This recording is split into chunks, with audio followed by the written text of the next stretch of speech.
Acorn TV is your new home for obsession-worthy mysteries, with captivating series from around the world. Indulge in gripping dramas and suspenseful thrillers. From cozy to calculated, from misdeeds to murder. Binge classics, new titles, and exclusive originals with Acorn TV. Stream anywhere, anytime, always ad-free. Visit acorn.tv for a 30-day free trial with promo code ACORN30. Acorn TV. Great TV solved. When it comes to quality sleep, Ashley has you covered with top mattress brands at winning prices and with special financing options available. You can snooze now and pay later. Plus, your mattress purchase helps give the gift of better sleep to children in need and U.S. Special Operations Forces. Visit your local Ashley store or shop online today and make every snooze count. Financing is subject to credit approval. See store or ashley.com for details.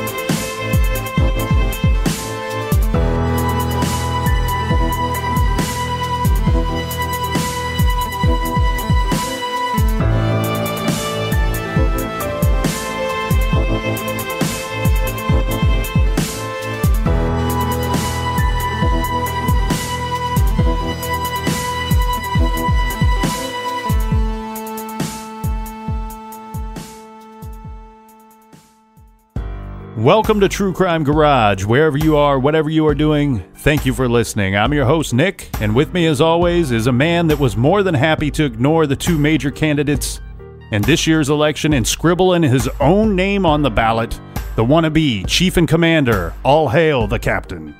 Thank you. It's good to be seen, and it's good to be nominated for my role. I voted for Bill Murray. William Murray. Robert Murray. Who knows? Peace and love. I hope everybody's week is going well. I know it's kind of a stressful week, but hopefully this will get you through your day tomorrow. Whoever's president, right? That's right. I've decided, regardless who wins, I'm just going to increase my drinking to cope. Yeah, in 2017, we all should be nicer to each other, but let's ramp up our true crime, and let's ramp up our beer in 2017. That's my platform, and I'm sticking to it. Well, Captain, we don't have to wait till 2017. Let's just start now. Let's be nice, and let's increase the drinking. Tonight, we are drinking Big Bad Baptist. This is by Epic Brewing Company. Garage grade. Let's give the Baptist 5 bottle caps. Big Bad Baptist is a stout, a big bad stout, with coffee added and aged in whiskey barrels. It also has a hint of chocolate as well. Epic Brewing Company is originally in Salt Lake City, Utah, but in 2013, they expanded their operations to Colorado, opening a brewery in the River North District of beautiful downtown Denver. The Big Bad Baptist is brought to us by some of our wonderful listeners and garage goers. First, we have Damien in Gosport, United Kingdom. Damien says that the UK loves us. Well, we thank you for that, and a big thank you to the United Kingdom for allowing Damien to represent you and speak on your behalf. Next, we have Barbara in Milltown, New Jersey. Thank you, Barbara. We also have Dawn in Austin, Texas. You know, we get a lot of Austin, Texas love. Dawn says she loves the show and that we are definitely her favorite podcast. Also, thank you. Yeah. Also, there's Allison in Cary, Illinois. Congrats, Allison, if you are a Cubs fan, and congrats to the Cubs and the people of Chicago on their long overdue World Series victory. Go Indians. That's right. Go Tribe. Next, we have Tina in Bluffton, OH. IO. Thank you, Captain. Tina says, try Finley Brewing Company's Floodwater Stout. I used to play Nino's up there. Oh, nice. And Finley. And last but not least, we have a donation from the Nighttime Podcast. Oh, nice. Yeah. They say that we are the high watermark for true crime podcast. Jordan? You mean Jordan says? They say. Yeah. Jordan says. So it's nice to get such a nice compliment from another great show from the pod community, right? So yes, that makes us, I guess we are pod people. Okay, so we got Ohio, Texas, UK, Nighttime Podcast. We like your jib. Thank you, everyone, for contributing to this week's show. And if you want to buy us around for next week, go to truecrimegarage.com and click on the donate button. Yeah, and to follow us on social media, Facebook, Twitter, Instagram, Snapchat, all that stuff, you can find us at True Crime Garage. And if you're not on Instagram and we talk about posting pictures of the case, you can go to our website and see those. They're on the right-hand side of the website. And check out True Crime Garage TV at the YouTube channel. Yeah, and make sure that you go. It's like never-ending plugs for our stuff. Just go to the website and sign up on the mailing list. And we like your jam. And that's enough of the business. Everybody gather around, grab a chair, grab a beer, and let's talk some true crime. And happy Election Day, people.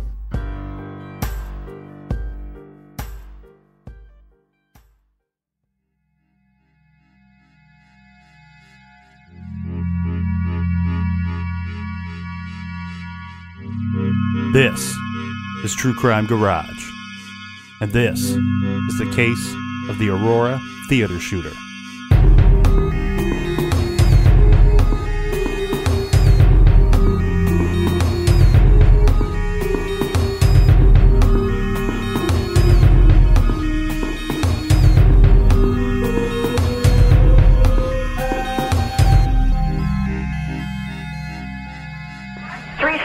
And 314 for a shooting at Century Theaters, 14300 East Alameda Avenue.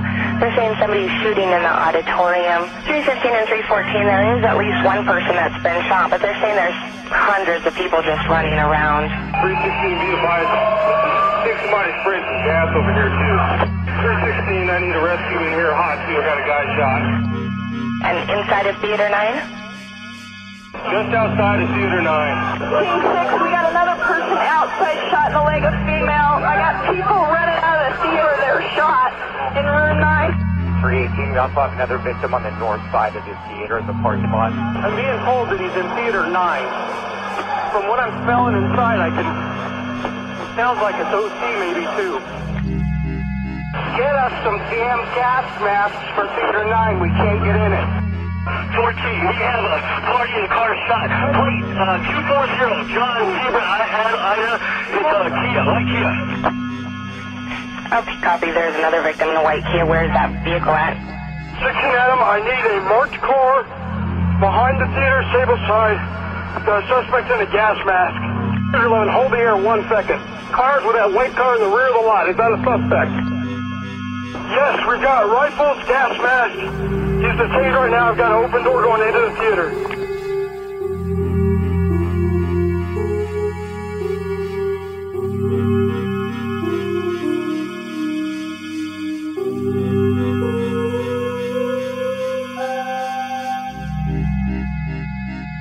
Okay, hold that position. Hold your suspect. 16, I got 7 down in Theater 9.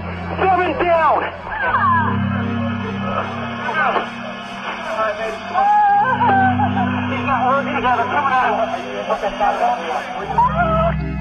Beacon 25 to everybody on this. It's an assault rifle. We have magazines down inside, so everybody watch out for the assault rifle. Alright, so the guy's still in Theater 9. I'm working on the backboard right now for that female. Okay, suspect is going to be a male, unknown race, black camo type outfit. Believed to be wearing a vest, gas mask, and multiple long guns.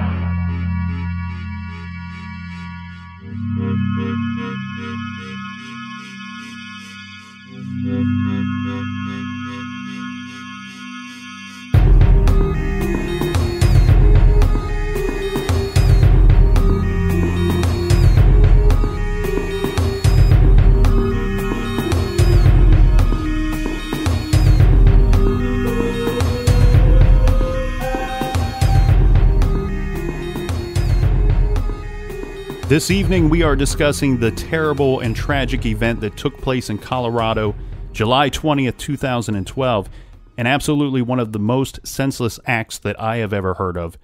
This, of course, being the Aurora theater mass shooting that was committed by James Holmes. Now, James Holmes was born December 13, 1987, in San Diego County, California. His parents are Robert and Arlene Holmes. Yeah, and Robert was a mathematician, scientist. He had multiple degrees, Stanford, UCLA, UC Berkeley, and his mom was a registered nurse. Big shout out to the nurses.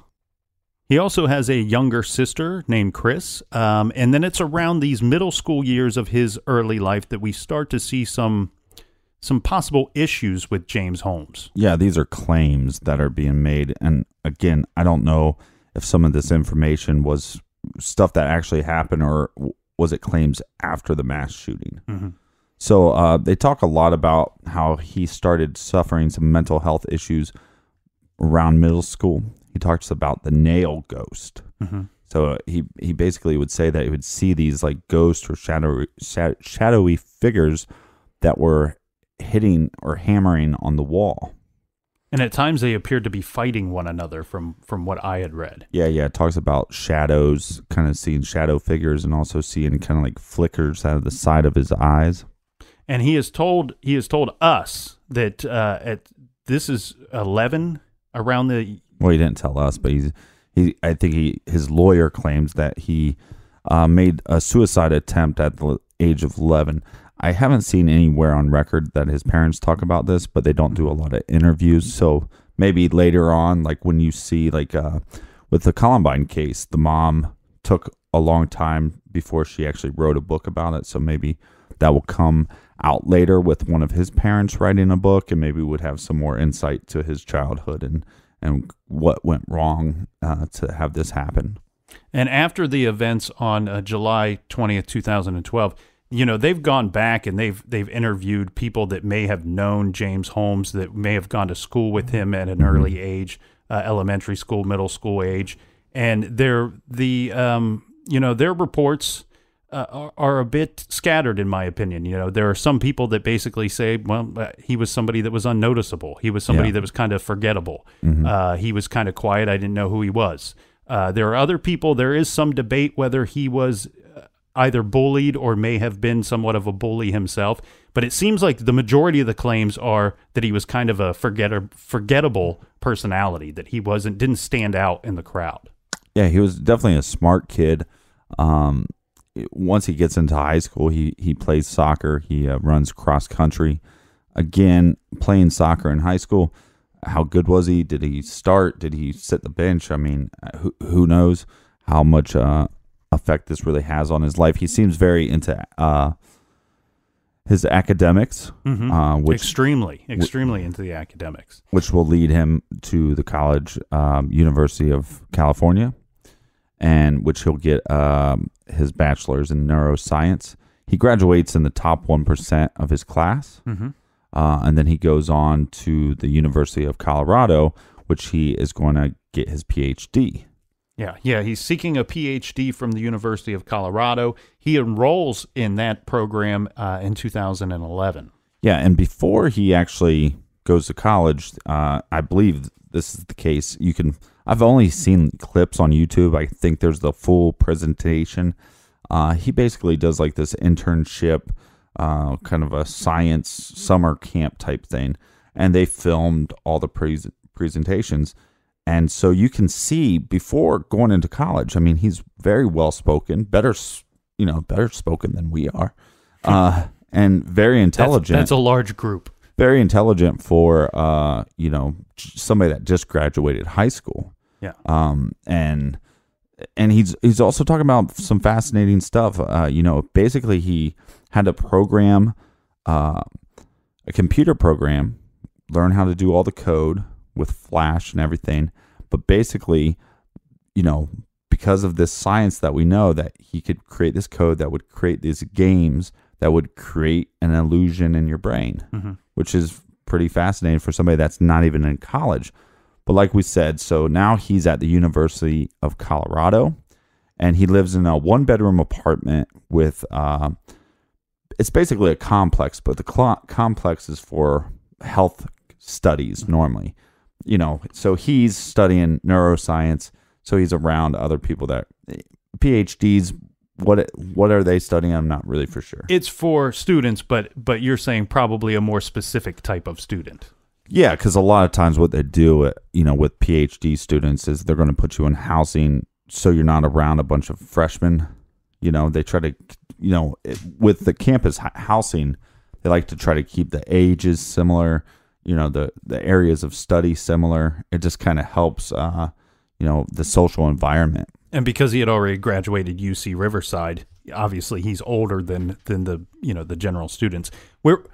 The thing is, too, he is, I don't know to say that he's a good student is conveying enough of what he actually was. There are college professors that have said he's extremely well researched. Like he loves to research, and he has a great ability to be able to present the research to a crowd and to anybody that is willing to listen. Yeah, in his presentation, and like I said, that's pre-college, that's pre-bachelor's degree, well-spoken, and he seemed not to be super nervous, but you could tell there was probably some social, ineptness to him, which is, I don't know what to make of that. Again, it's a presentation right out of high school. How much confidence do you have going into college? I'm not really for sure. Well, and we kind of got to dive into his college life a little bit, because this is all things leading up, obviously, to the major event there. But, when you talk about things like schizophrenia, there are a lot of people that... Schizophrenia? Yeah. There's a lot of people that they'll say that will start to accelerate in the... Late years, teens, early when you're 20s, late 20s, early 20s. Late teens, early 20s. Thank you. That's what I meant. And the other thing that we're seeing now is that he is out. He's out on his own. He's in a different city. He's all out on his own, and he's out with people that he may not know. So there's a bit of isolation that has come with this new portion of his life. Mm-hmm. Now, and the studies here are going to be harder. Before he's just an undergraduate. Now it's time for his graduate degree.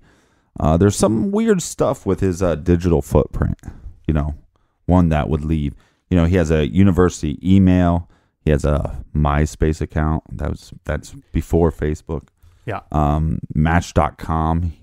They found some. Well, let me lead up to that real quick, okay? So at his college life, once he's at Colorado, he's going to class, he's participating, and he seems to be doing well academically for the most part, but he is pretty much a bit of a loner once he gets there. We said that this transition in his life may have created some form of isolation for him.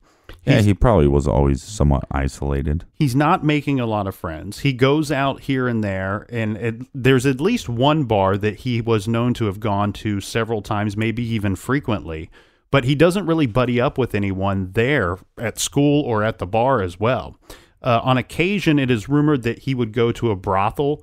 This is something that seemed to be something that he may have done at least a number of times. And it was later reported that this is activity that would cost him $240 cash, and that he would typically keep this amount of money on him most of the time, particularly in $20 bills. He did try, as you were saying, with his digital footprint, he did try a couple of times to maybe reach out, let's call it that. In April of 2012, he is on Match.com. Eventually, his profile would end up with the headline, "Will you visit me in prison?" And his picture shows him now with the infamous dyed orange hair that we associate with James Holmes. Yeah. What else? What else do you do when you're having trouble socially, or maybe you need to find a friend? Well, of course, you can go to adultfriendfinder.com. So James is friend finding on this site, going by the name of Classic Jimbo, and his profile on there reads so that creative. he's 6 foot tall. He's has an athletic build, and he's single. He's looking for a woman or couples, a man and a woman, groups or couples, 2 women, for erotic chat or email, discreet relationship, one-on-one sex or group sex. And the adultfriendfinder.com clarifies group sex as 3 or more people. So thank you to them, because I don't know that anybody describes sex between 2 people as group sex. Under traits, habits, and personal preferences like smoking, he answers things like he prefers not to say. Drinking, he says he's a light to social drinker. If you've listened to this show long enough, you know that I would be listed as a heavy garage drinker. Not sure that that's even like an option on the site. He drinks a lot of garages. Yeah, and then for drugs, if he's a drug user, again, he prefers not to say. For male endowment, well, he says he's short to average. He maybe recommendation. He probably should have lied there. Where is this show going? And he also says that he's a circumcised speaker of English. So I don't know what other things you can list on that site, but maybe hobbies or whatnot. But this is a general idea of his profile, and you can find pictures of that profile online. Yeah, there's also pictures of like the Match.com stuff where it's not as weird, and maybe you don't want to put that on a podcast. Like the adult friend finder stuff. I'm sorry, but if they post a profile of somebody online, I come across it, I have to read it.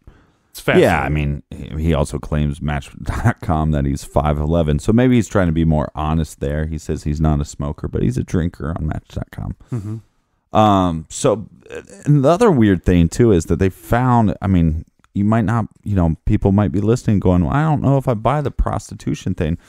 They found several times where he left reviews if they had like an online forum. Yeah. James Holmes would go leave reviews for these prostitutes. I found a couple of what I consider very reliable sources that they were pretty adamant that he was doing the brothel thing or the prostitute thing. Well, he wasn't a complete loner psychopath. He was dating somebody in October of 2011. Gargi Dada is what we'll say, because that's the best way. I've looked at this on paper, and unless you wrote it down completely wrong, who knows what that name is. So he dated her for about 2 months, right?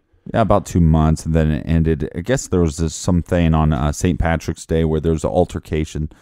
They're out having a date. She is talked to by another male. Then James has an altercation with this guy. Not fist fight or anything, but he has a conversation. And after that, he kind of became more distant. Yeah, and I kind of misspoke there. I said 2 months, but from what I've read, it sounded like there was a bit of an on and off type of relationship, because they started this relationship in late 2011. And at some point, it would continue in the early part of 2012. Yeah. So basically, and that ends up with the experience of the St. Patrick's Day situation, where some guy says something to Gargi, or whatever her name is. Excuse me. But this becomes a big. He gets pretty weird about this situation, and this causes her to not really want to be involved with James that much. Yeah, and she would talk about how he just would have some weird jokes. He'd say some things that just maybe just a social awkwardness to him, which would make people feel uncomfortable. And we all have friends like that. But he every now and then would make kind of jokes to, expressing his desire to kill somebody. Yeah. And that's where it was kind of like, well, this is a little strange. And she mentioned to him multiple times because, as we talk about him being such a good student, well, that was not the case, once he gets to school. So he was a good student. He graduated top 1% in his class, but now he's having some difficulties. Mm-hmm. And anybody that has been to college before or has been to a college that wasn't a good fit, there's some stuff happening mentally. Mm-hmm. You're now in a school where you seem to know nobody, so the loneliness factor creeps in, and then you have to deal with tough classes. And if your motivation, let's say you are a musician, for example, but you're going to study English. Well, the passion might not be there because of the motivation, and your motivation can constantly change. So he was having some issues with, school life, this new school life. But, he had this girlfriend, and she expressed to him, well, with your issues with school and with, some of this social awkwardness, maybe you should see professional help. Now, again, this is all reported after the shooting. So is that what actually took place, or is this just what you're telling people after the shooting? And some of the things that she talks about that he was saying, or that he would say in group settings or to her, I'm just going to go ahead and I'm going to title these as, I'm going to call these homicidal jokes. They almost sound like off color, bad taste, homicidal type sounding jokes.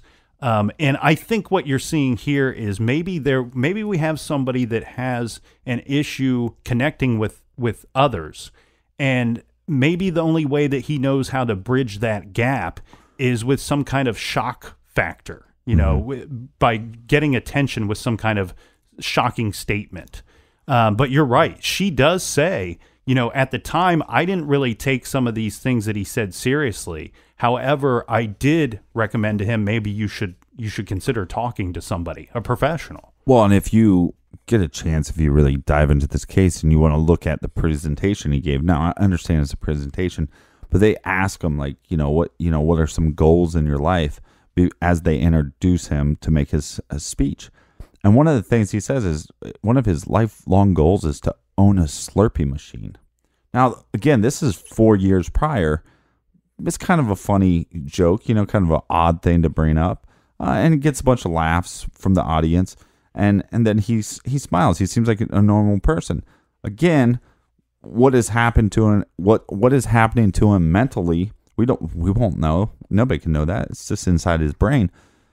And then how much of the stress from the school and these social awkward moments is playing into the decisions that he's going to make.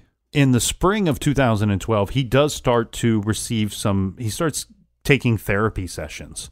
And this is with a psychiatrist by the name of Lynn Fenton. Now, here's some other things, okay? So we have July 7th, all right? This is just a month and a half before the event. James Holmes, he fails an oral exam, several oral exams, and this is very unlike James. Just like we had said earlier, he had been considered by teachers and other students to be a good researcher and a good presenter of research, and his work was very thorough. This presents some areas of discussion in much later discussion.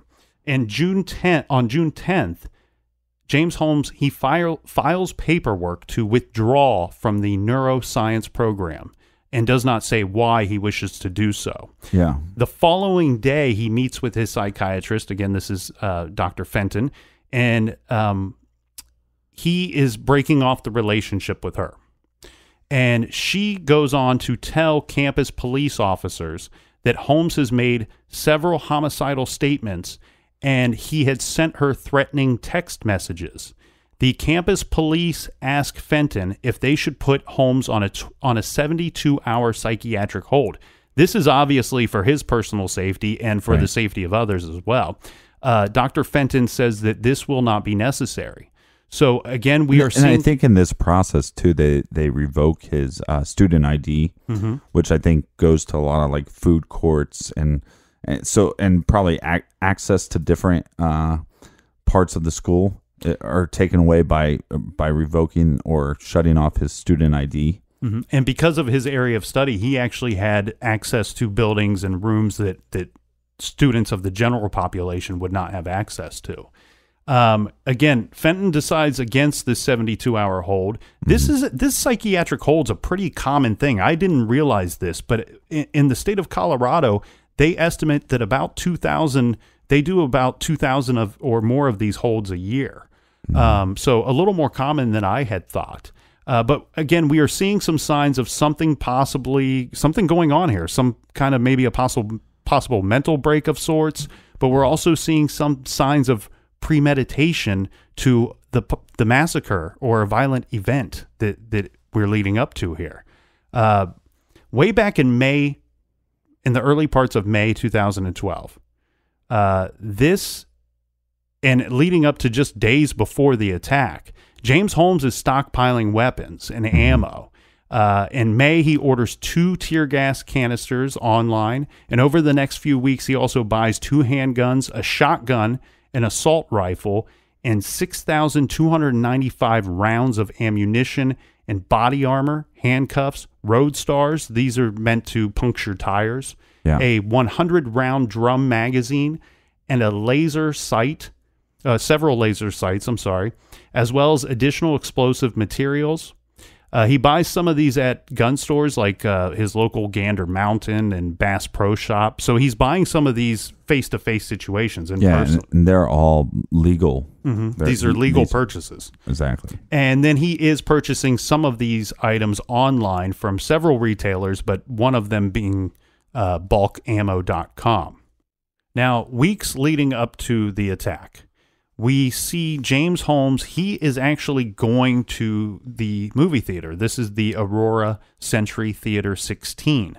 And using his phone, his cell phone, he is taking photos of the theater and the layout, this being the hallways and entrances and whatnot, getting kind of cataloging the lay of the land, let's say.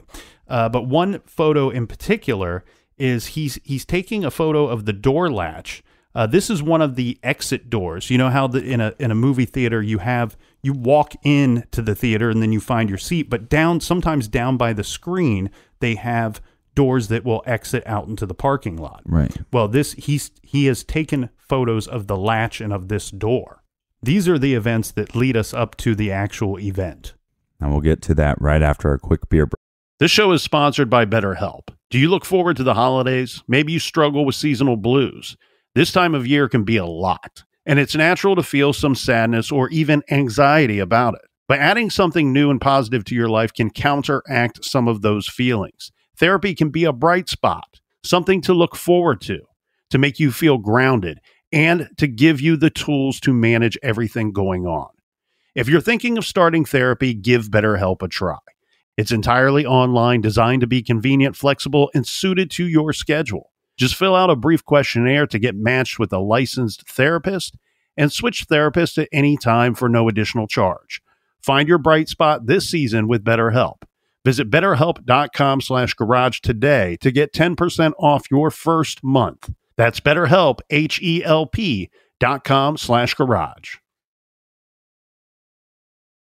Rosetta Stone is the language learning program with a lasting impact. I've been using their app to learn French, and it's not just about memorizing words, but actually having real conversations. And it's not just French. They offer 25 languages. Right now, Rosetta Stone has an awesome holiday deal, 50% off their lifetime membership. Every language, unlimited access forever. For anyone keen on diving deep into a new language, check out rosettastone.com. It's a game changer. You can live out your MasterChef dreams when you find a professional on Angie to tackle your dream kitchen remodel. Connect with skilled professionals to get all your home projects done well. Visit Angie.com. You can do this when you Angie that. Break. And we're back from the beer break. We're talking about the Aurora Theater shooter, James Holmes. Yes, and this brings us to the point of the day of the event. Now, what's taking place here is there's going to be a movie premiere. This is one of those midnight showings when a movie first comes out, and this is the movie of The Dark Knight Rises, which we don't have to be, I don't know how much we have to go into this. Most people should know about this. The Dark Knight Rises grossed over $1 billion at the box office worldwide.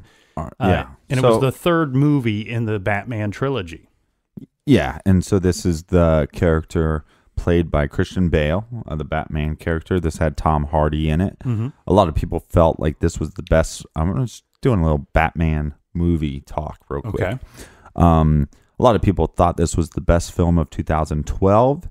It's the 16th highest grossing movie of all time. Actually, that's what it said on Wikipedia. It's actually 17th right now. Okay. So it dropped a spot.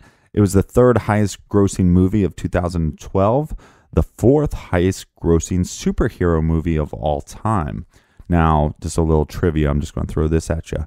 What are the top 3 grossing movies of all time? Top 3 grossing movies of all time, not superheroes. Doesn't have to be just superhero movies. Titanic. Titanic is number 2. Okay. Number 1 is Avatar, and number 3 is Star Wars: The Force Awakens. Anyways, these were my favorite Batman movies out of all of them. I liked Michael Keaton, but Christian Bale's character, I just thought, and the third one, I didn't see this in theaters, but when I saw this, I remember the movie was over, and I thought there was no way I'm going to like a Batman movie more than the one with Heath Ledger. Right. There's no way. This one, I might actually like it better. I mean, just it has a couple twists and turns. Anyways, that is the movie that is premiering.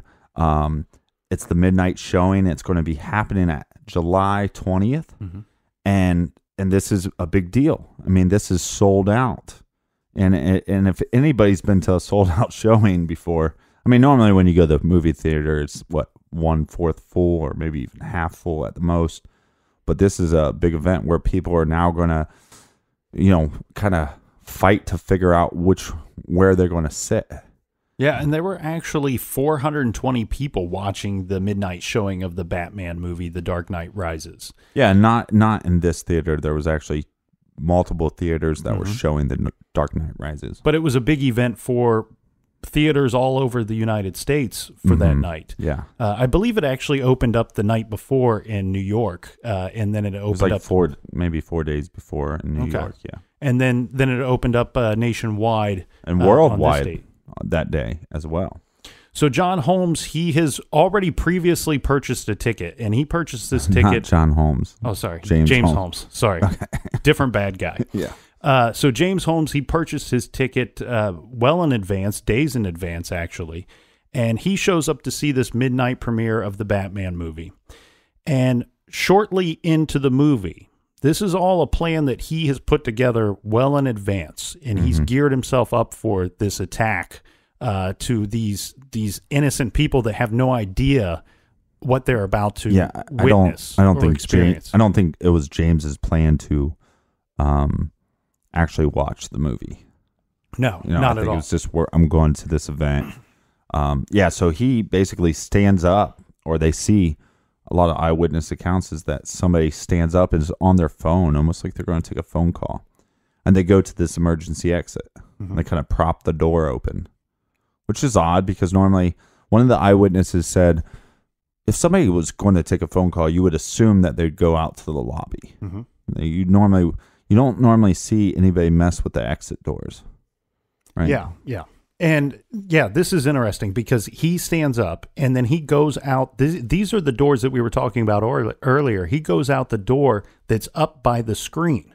Now, he's previously parked his vehicle. He's got a white Hyundai hatchback that he parked. Is it a Hyundai or is it a Kia? I think you hear in the police call that they're talking about a Kia. I don't know that they may be talking about a victim there, or maybe they have just misspoken and thought that it was a Kia. But it's a Hyundai white hatchback. And he goes out to his vehicle to retrieve his weapons and his body armor, as well as a gas mask and 2 canisters of tear gas. Yeah. And he said that in his later court dates and trial, he said that he kind of lingered outside longer than he anticipated. And one thing that I found interesting here was that I don't know if it was the psychiatrist or the judge that was asking him these questions. It wasn't clear from what I was watching, but they asked him why he was standing out there. And they wanted some kind of answer like, were you trying to talk yourself out of this situation? Were you trying to talk yourself down? And he said, no, I wasn't doing that. And he said, well, were you hoping that maybe somebody would come along and see you and stop you from doing this and prevent you? And again, he says no. He said basically what had happened was he dropped one of the canisters and he went to retrieve it. And then he kind of just stopped himself for maybe a minute or two before going back into the same door that he exited earlier. And this is where he throws the 2 canisters of tear gas. Right. And he's going to do this for some form of crowd control, I guess, to disorient the people in the seats. Now, some of the eyewitnesses would later say that they thought maybe this was part of the theatrics of the show. One eyewitness actually thought that the person was throwing like fake bats into the air. Another person. I mean, let's just paint the scene of James Holmes. He's wearing all black. Yeah. He's wearing this, it's not a bulletproof vest, but he's wearing bullet-resistant pants. He's wearing some kind of, I don't even know what it's called, but he has this vest. It's not a bulletproof vest, but this thing makes him look a lot bigger and tougher. He's wearing all black, and he has the gas mask. One of the eyewitnesses said, I thought the person was dressed as Batman, like as a part of the thing, as part of the whole, it's midnight showing. Yeah, he's wearing black clothing, a gas mask, a ballistic helmet, urban assault vest, black bulky jacket. He also has shin guards, a throat guard, a groin protector, and those dark bulletproof leggings that you had talked about. Yeah. Bullet resistant. Yeah. So he goes in and he throws the tear gas, and now he's disoriented the crowd, and he basically opens up fire on many people that have no clue what's going on. And he has this assault rifle. We talked about the assault rifle that he had purchased. He has an AR-15, okay? And he had purchased the drum magazine that would allow him to have 100 rounds that he could fire. He basically fired that thing. He shot 30 rounds in 27 seconds. So just think about that for a second, how fast and how rapid that is. And in less than 2 minutes, he shot bullet fragments into 238 theater seats. This ends up killing 12 people, and 70 people are wounded, and 15 of them are permanently wounded. Now, 10 of the victims would die at the scene, and 2 of the victims would die on the way to the hospital or at the hospital. Now, of the 70 people that were wounded, 58 of them were wounded in the actual attack, and 12 people are wounded and suffered injuries as they were fleeing the building. Yeah. I mean, this is, a common thing you'll see. I mean, because you never know how you're going to react to something until it's actually going on. And so I think a lot of people didn't, they were scared. People obviously were running for their lives. There's complete chaos. And in that mayhem, 12 people were injured. And around, I believe it was at 12:38 a.m., they start to receive 911 calls about what's going on. And of course, not a lot of the people calling in really know exactly what's going on. They're in a heightened state of panic. People are fleeing the building. So they're kind of just reporting what little bit they believe to be going on. So you're getting a lot of different calls coming in right now reporting different things. Some people report that they had seen multiple shooters. Some people report that they had only seen one shooter. We have different eyewitness accounts because a lot of things are happening very, very quickly.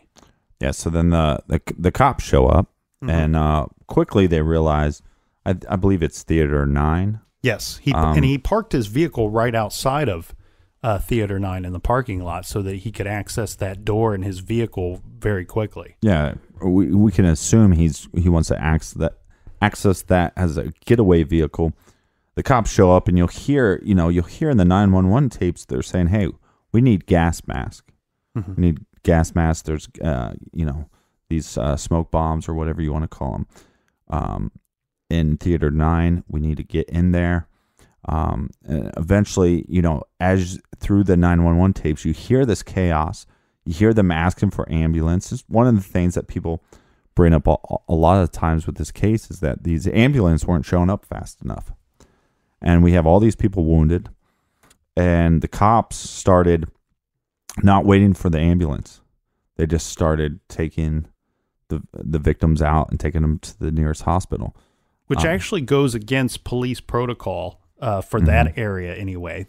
They are instructed to not transport victims or wounded people to the hospital in their patrol cars. Now, I commend these officers for breaking protocol and deciding that they're, one life lost is too many, obviously, but they're witnessing something that nobody should have to be a part of or witness. And they made a concerted effort and decided that nobody else should have to die tonight. And we're going to break protocol, and we're going to help as many people and save as many lives as we can. Now, as they get there and there's chaos all around them, they quickly figure out that we have a suspect now. Well, what happens is it's Patrolman Jason Obiat. He shows up and he sees a black figure standing next to this white hatchback. And the figure appears to be wearing SWAT gear or police riot gear. So at first he assumes that this person is a police officer, is somebody that's there to help. But quickly what he realizes is that the person is not moving. He doesn't seem to be reacting to what's going on. So that triggers something within him, and he wonders, well, who is this person?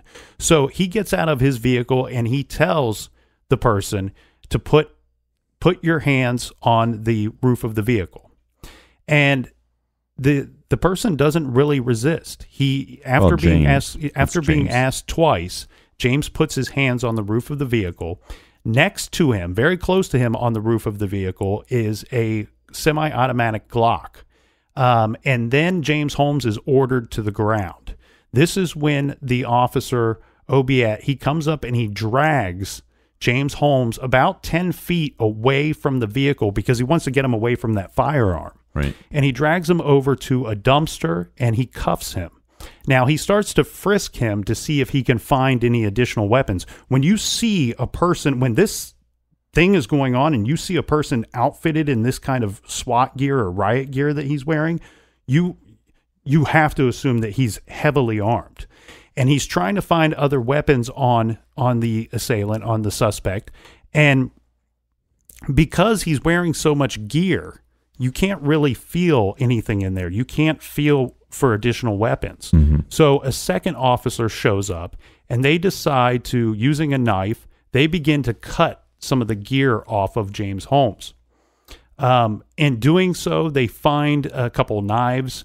They find an iPod Touch. They basically strip him down to his white T-shirt, socks, and underwear, so they could find anything that might be on his person. And in this moment, they're already searching his vehicle, his hatchback. Well, the crazy thing here, Captain, is they've got him stripped down to a white T-shirt, boxers, and socks. Mm-hmm. Yet his gas mask is still on. So then they remove this gas mask. Okay, and the first thing that they see when they take off the mask is they're shocked by the bright orange hair. And James Holmes has got these huge pupils. Mm-hmm. And they take off the mask, and the first thing that James says is, he says, "I'm the Joker." They also find $280 cash in his wallet. He also has his ID, his University of Colorado school ID on him, a credit card, health insurance card, things of this nature. And the officers ask him if he had any more guns other than the Glock that they saw on top of his vehicle. He answers, "Yes, I have 4 of them." They then ask him if he has any explosives. Again, he says yes. They ask where they are, and he states that they are in my apartment. Asking if they are ready to go off, James says yes if you trip the wires. The officers want to know what type of explosives they are, and James explains that they are IEDs, which are improvised explosive devices. So now we have this gunman apprehended, and they're going to take him back to the station for questioning. And we still have chaos going on. And one of the nurses said, "Look, this became, a mass shooting, a massacre, basically. But it also then became a miracle because we have all these victims that are hurt that could die. And then this is when the nurses and doctors, they go into survival mode, basically. And if it wasn't for them, and if it wasn't for the fast-acting police officers, there'd be more than 12 people dead." Another miracle that took place that evening was, remember we said in that AR-15, he had the 100-drum magazine. Mm-hmm. Okay, he could have fired 100 rounds. He actually only shot about 30 of those rounds because the gun ended up jamming on him. Yeah. And they say that can be typical with a magazine that holds that many rounds, that it would be typical that it would jam. Many lives were saved by this gun being jammed that night. And many lives were saved for the fact that he didn't really know what he was doing. Mm-hmm. You take a trained expert with the amount of equipment that he had, and the numbers would have been staggering. Yeah, because, when you just think of the layout of any movie theater and where he positioned himself up by the movie screen, mm-hmm. and then throwing out the tear gas, the people are, they're sitting ducks. They're at a terrible disadvantage to this gunman. Yeah, and your 2 exits are one around the shooter, or normally you have to go down towards the shooter anyways and then cut back through the lobby. they need to come up with another exit, like at the top of the stairs or something. So during the interrogation, in the early parts of it, the police have, now this is pretty typical, they have taped bags to his hands because they want to preserve any gunpowder residue that would be on his fingers and his hands. And during the questioning process, he is using these bags as like puppets. He's waving them around like there's some kind of puppets. And at one point, he finds a staple in the table, and he removes it from the table, and he tries to jam it into an electric outlet that's in the room. And of course, the officers stop him from doing so. But this amongst other types of wild things that he's doing, best describes his behavior during the early parts of this questioning. Yeah, but the first question he asks officers is, were there any children hurt? Mm-hmm. I mean, look, a lot of this stuff as far as like him playing, oh, you put bags on my hands, I'm going to act all crazy and I'm playing puppeteer, and, I'm going to shove this. He knows damn well that you put a staple into a socket. It's not going to do much. I'm not suggesting that anybody does it because there's a chance that it could be not good, but some of this stuff is just, immaturity, and he's just acting crazy, that's where I get from it. You want to sit there and act crazy, and then your first question is there any kids that were hurt?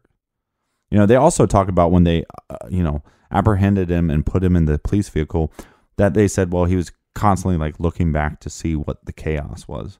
I don't know how much I buy that. I think he, for whatever reason, he did this stuff, and now he's, he's obviously remorseful right away. And to me, that shows a sign of of sanity and not insanity. Absolutely. And through talking with him, the first thing they want to know about is these explosives that he said are in his apartment. Mm-hmm. So he's going to give them a little bit of information, but we do have to mention that the police would go ahead and break protocol one more time. Now, what happens here is James Holmes does request an attorney. And they do not actually deny him an attorney. Mm-hmm. He has an attorney. But the problem is the attorney is trying to get to James Holmes to be involved in this questioning. He's read his Miranda rights, but the police have figured out we've got to know what's going on in that apartment, and we need specifics. We need intel, basically, so we can figure out how to disarm these booby traps, let's say. Now, when the police first discover what's going on in the apartment, they are very concerned because he's outfitted this apartment with enough explosive devices that it could take down the whole building. Well, and look, let's face it. I mean, they are at this moment, before they start questioning him, they know that there's these explosives. But now they're asking him, what's your name? Who are you? James Holmes. And right when they say that, now they're going to their database system, right? And they're going to try to figure out who the hell this kid is. There's no record of this kid. I mean, this kid doesn't have a troubled past. No. So they really have no clue who the hell they're dealing with. I think he had one speeding ticket at some point in his life. So this wasn't a guy that was breaking laws and constantly violent. This wasn't anybody that was on anybody's radar. Well, he was on somebody's radar. He was on a psychiatrist's radar at the school and provoked. But that's going to take, days and weeks to figure out. This is something that the cops are not going to be able to figure out within the first couple minutes of questioning him. Well, one thing that they do figure out is that the way that he rigged his apartment to blow the whole building. I mean, you think about how many more victims there could have been if this whole apartment would have blown up, if this whole building. Well, and like I said, remember, he's supposedly lives in this one-bedroom apartment, but it's a complex that's a bunch of one-bedroom apartments, possibly two-bedroom apartments with a bunch of students in it. So one thing that he did was he set up this boom box, one of those old-school boom boxes, and he set it so that it would be silent for approximately 40 minutes. And then at some point, this would be around 1 a.m., it would start blaring very loud music. Mm-hmm. His intentions were that an angry neighbor would come up and would check his door, Well, what he did was he rigged it with a tripwire, and he left the door slightly ajar so that all somebody would have to do is move that door, and this would blow up his apartment and essentially the whole building and everybody in it. Mm-hmm. What happens is a neighbor... Wait, before we get to that, this is what he's telling the cops, but they're not for sure if it's just that building. You know, what else is that building connected to? Is he just telling us it's one building? Could it be possible multiple buildings? They don't know. They got to go, you know, this psychopath just tried to murder hundreds of people in a movie theater. And now we have to, on some level, trust what he's saying and take this very serious. One angry neighbor actually approached the door because of the loud music, and she stopped herself from touching the door because she noticed that it was slightly open, and she thought this was extremely suspicious. Yeah. And so she backed out at the last second and decided to just call in the noise complaint to the police. Well, and you'd think that the police or campus security or whoever would show up and see the door touch ajar the door as and well. Yeah. And thank God they got to James Holmes before any of these things could take place. Another thing he did with that apartment and the things he had rigged up was he actually set a remote control device outside of the apartment building. And he set this down on the street, thinking that if somebody didn't touch the door, that somebody would be likely to walk along and see this remote control and pick it up and hit a button. Mm-hmm. And it would have the same effect. And what you were talking about, like we said, you know, when they ask him, you take off the gas mask, who are you, the Joker? And you were kind of talking to me earlier about, you know, did he set this up, you know, with the idea of being like the Joker? Yeah. You know, like where I'm not going to blow it up, but somebody else's actions is going to cause it to blow up. Whether that's somebody pushing the door or finding the remote and hitting the button themselves. Well, in the general thought, I mean, everybody's got their own thoughts of the Joker, but the Joker is basically the agent of chaos, right? He's the person that's setting things up so that everything just gets chaotic and nobody knows how to react, and nobody knows the reason. Why? Because there is no reason for any of these actions. There are no reasons. It's just to cause complete chaos and to cause mayhem and death. And the other fact is that, you know, the Joker sometimes would set things up or rig things so that some people were, other than himself, were in control of some of that chaos or mayhem. And this being the door that he rigged with the tripwire, or the remote control that he left outside of the apartment for somebody to push the buttons. Yeah, and it takes them about, 2 days? Yeah, and the part of that was they were concerned, obviously, and they had evacuated the building very quickly, but they were concerned about a couple of things. They were worried that the apartment was rigged in such a fashion that not only would it blow up the building, but it could potentially blow up some of the surrounding buildings. So their first thought was, rather than go in and dismantle these booby traps, we should just blow up the building. And that was one thing that they had considered. Yeah. And they kind of played with this idea for a little bit of time until they could come up with a good strategy. Part of the strategy was getting intel from James Holmes. Now, where I said that they broke protocol was that they weren't completely honest about where James Holmes was being held, so it delayed the attorney getting to him, because their thought was that once the attorney arrived, that James Holmes was shut down. Right. And he wouldn't communicate any of this much needed information to them. Yeah. And, you know, because the attorney will say, hey, we're not talking. Right. But you're putting people's lives at risk. Again, it's questionable. I mean, because there's the justice system, and I believe in justice, and I believe in law and order. But at the same time, I believe in saving lives more than that. Yeah. You know, you broke protocol, but I think the reasons were justified. Yeah, this kind of action reminds me of something like a Die Hard movie, or maybe a Lethal Weapon, where you have the cops that don't always go along with everything that they're supposed to do, but at the end they've made the right decision, because in the end their job is to protect and serve the people of their community. And sometimes, you know, you might have to bend a little bit to serve and protect your community. Yeah, so basically you have to break the law to protect the law, or something like that. But so we basically know that he, we now know the actions, we know the ramifications of the shooting. Mm-hmm. We know that he had these bombs set up. Takes them a couple days, but they disarm it. Nobody's hurt in the process. And what was weird about this case, though, is it takes 2.5 years for this trial to start. Yeah, which is a little strange. Yeah, it takes. I believe it's in mid-October before they finalize the charges that they want to push against James Holmes.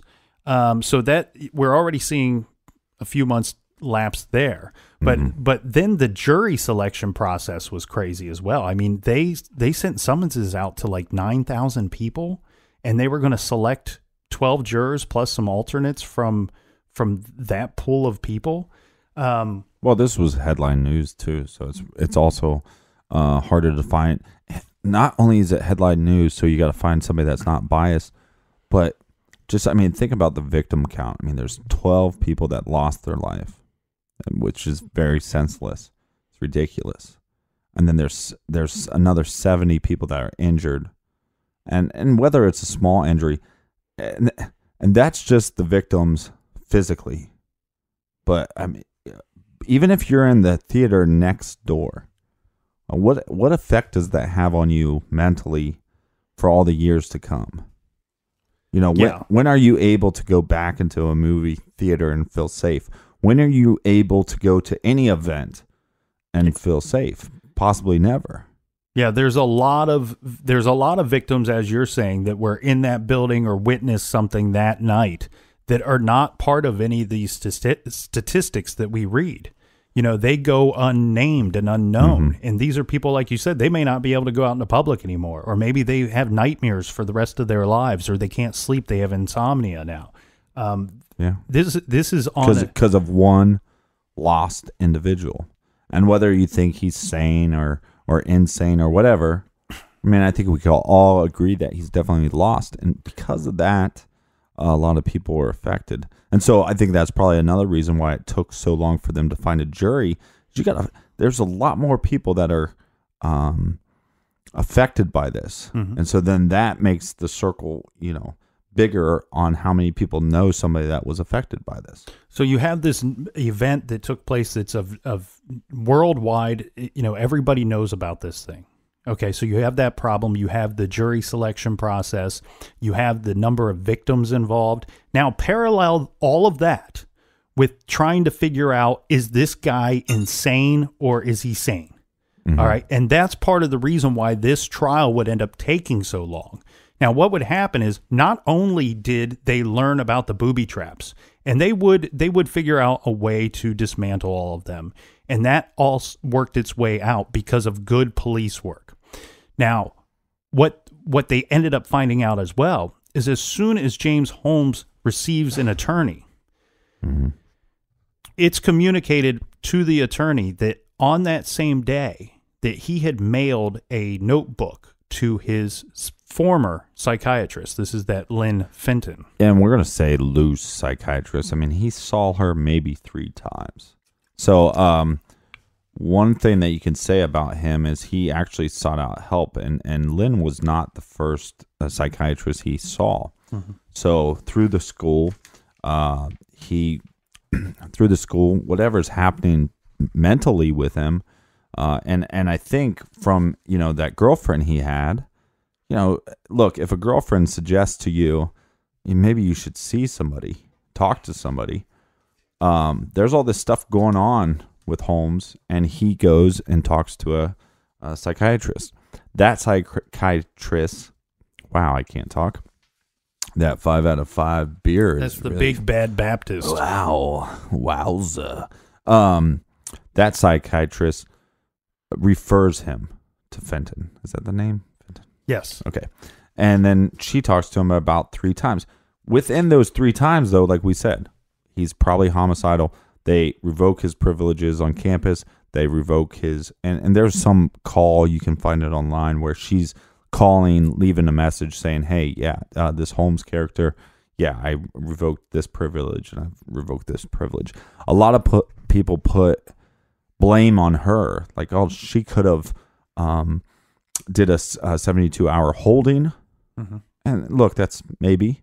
And maybe when there's more accounts of these actions that come up, maybe that's something we'll do more often. But that's also invading on people's rights. If somebody's having a bad day and they start screaming at somebody on campus, and then you decide, hey, we're going to put on a 72-hour holding period. I mean, that there is a lot. It shouldn't be so quick trigger, on that. But in this case, it's easy to blame somebody on hindsight. Right. So, but regarding the notebook, this ends up becoming a big problem, and this is a big problem for the trial. Mm-hmm. Because they have to figure out what to do with this notebook. Because as soon as the attorneys mention this notebook, this was mailed to the psychiatrist, but it was not yet received. Right. So the attorneys, they want to intercept this notebook. They're saying that it's James's property, and because he's going to be eventually charged with a crime, right, that they should be able to confiscate that and keep it private to them. What the prosecution and what the law enforcement is going to argue is that no, you sent it to this person, and we should be able to view it and decide what should be done with it. Mm-hmm. James's attorneys are going to suggest that this is bound by doctor-client privilege, that none of the information inside of the binder can be talked about. Yeah, which I understand that, but I mean, your doctor's also calling and revoking your student ID and wanting you to not be on campus. Isn't that some sort of doctor-client privilege? Right, and therein lies a big question that they had to answer. When did James Holmes quit being a client of the psychiatrist? I would want to argue that he was never, a client because he only saw her a few times. Well, as far as the psychiatrist is concerned, she says that no, the moment that he dropped out of school and he quit attending our sessions, he is no longer my client. Right. Now, they are going to say, being the defense, are going to say that no, that James Holmes was still always a client. And why? Because him mailing that notebook that day is him reaching out to his doctor. And what took place just minutes before the actual attack, well, there was a phone call to the University of Colorado switchboard. Now, they're going to say, James Holmes is saying, this was from me. I was calling because I was going to ask them to connect me with the doctor, with my doctor. Mm-hmm. And this could be the phone call that people were talking about that he made when they said he it seemed like the attacker got a phone call and was taking a phone call. According to the college, they're saying that the switchboard did have the capabilities to connect him with his doctor. So that's a possibility. However, what they will state is that when the operator connected with whomever was calling, the caller did not state who he was, did not say anything at all, did not ask to speak with the doctor, and after just seconds, the call dropped. Right. Now, they're willing to admit that they received a call about the same time that James Holmes says he placed a call. Which all this, look, a lot of the stuff with this James Holmes character is it's all about convenience. When they say, oh, well, did you go out into your car? Were you trying to stop yourself? No. But you're going to also then argue that you're the one making a call to psychiatrists moments before you go in and try to kill people? See what I'm saying? It's convenience. Well, it's convenient for him and his defense. Right, that's what I'm saying. But at the same time, it's interesting because law enforcement is dealing with something that they don't typically end up dealing with. Because in mass shootings in the last 2 decades, about 60% of the shooters decide to die during or after the attack. They either commit suicide or they commit death by cop, engaging the police in a shootout or violently attacking or resisting them, causing the police to kill them before they can be apprehended. So we're seeing a situation here where we have somebody that's committed this horrible crime that only took minutes to take place, and now we have an opportunity, or we have the dire situation of interviewing him and trying to figure out whether he's sane or not, and why he led to this. Why did this end up happening? But here's the other thing, Captain. We talked about the Joker. We talked about, he says I'm the Joker. Right. And some people have wondered that was he acting like the Joker? Did he decide not to commit suicide or death by cop? Instead, was he choosing to live and view and witness the aftermath of this attack and the destruction and the chaos that he created? Yeah, I mean, that in any of these events or any crime, I guess, the question always then becomes why? Why did this person do this? And so a lot of people just say, well, the reason why he wanted to do this was because he wanted to be famous. And I think you can see some evidence of that on some level, but I think people make a big deal about that, where he's like this some mastermind. Yeah, he was an intelligent guy, but I think he did some shitty things, some real shitty things that he couldn't take back, and I think he viewed them as such. I mean, when you're asking the cops, and if you watch that interrogation, yeah, there's moments where he's acting crazy, and you could, again, argue the validity of his mental state, but he's asking questions that show remorse, and I don't applaud him for that. I think he's still a piece of shit. But fame, what does it matter if he wanted to be famous or not? I challenge you a bit on that. I don't know that he's showing remorse, but you're onto something there. I think that what he's showing is a level of sanity, that he's not completely insane. Yeah, maybe it's not remorse. Because you're exactly right. He does ask the police, were there any kids in the audience? And we would later find out that he chose a movie theater for multiple reasons. But one of the reasons why he chose a movie theater was because he could choose a midnight premiere where there would be a lot of people.